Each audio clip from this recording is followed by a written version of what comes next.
Hello, welcome back to the world's slowest painter channel. Apologies for not posting in a while. It's been a busy time in the run up to Christmas, both in work and at home, and I really want to get this squad done so I can start my Christmas holiday project. You may notice an improvement to the lighting as just before Christmas I found my other light was making it hard to see the whole model properly, so I bought a green stuff World Hobby Arch light, and that's what I'm using here now to try and create a better light for filming these videos. As with the previous models, this squad comes from the Leviathan box set, which I'm painting up as the Blood Angels and the High Fleet Leviathan.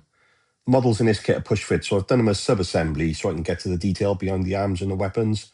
Some of the poses make it difficult to reach the areas. This posed its own problems though, as I began just cutting off the small stumps that form part of the push fit process, thinking I'd just glue the bits in afterwards.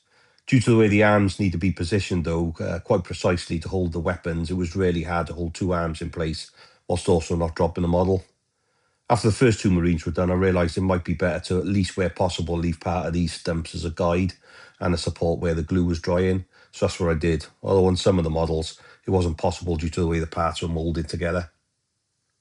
I set up a production line of sorts and organised the models so I had a little bit of variety in the poses.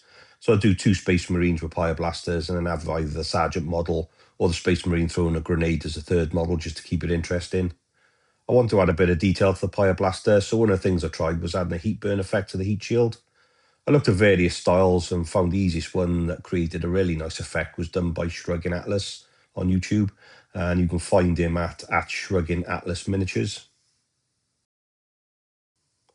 To start with, I used a base of Abaddon Black and then went in with a coat of Runelord Brass, carefully avoiding filling in the holes of the heat shield. I wanted to keep these black to create a sort of shadow to the inner workings of the Pyreblaster. I really like the lighter Runelord Brass over the Balthazar Gold from the Infernus Marines and Paint starter set, but it's all down to personal preference at the end of the day.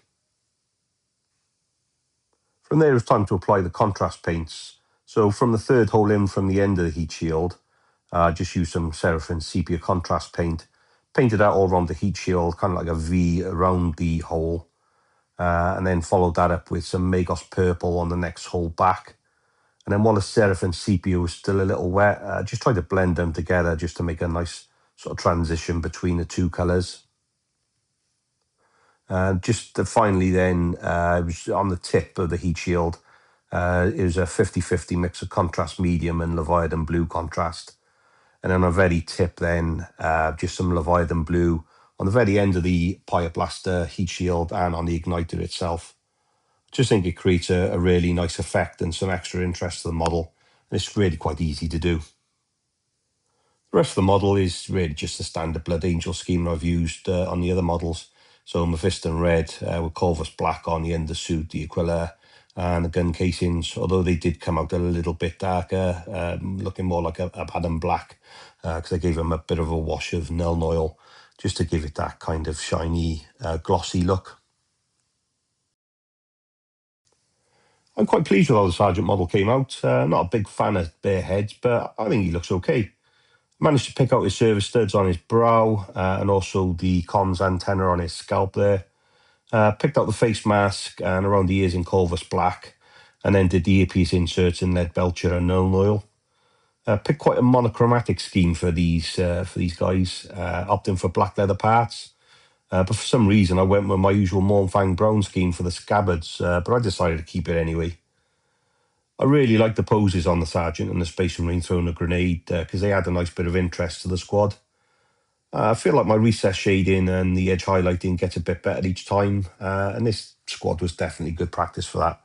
Yeah, really quite enjoyed it. I know I need to spend a bit more time on the bases though. These are very plain. I think I may have to revisit these models and add some debris or some rocks or something. I wanted a more urban look, which is why the base are done in Astro Granite, which is fine for the tabletop, but I've not started playing. Well, not yet at least.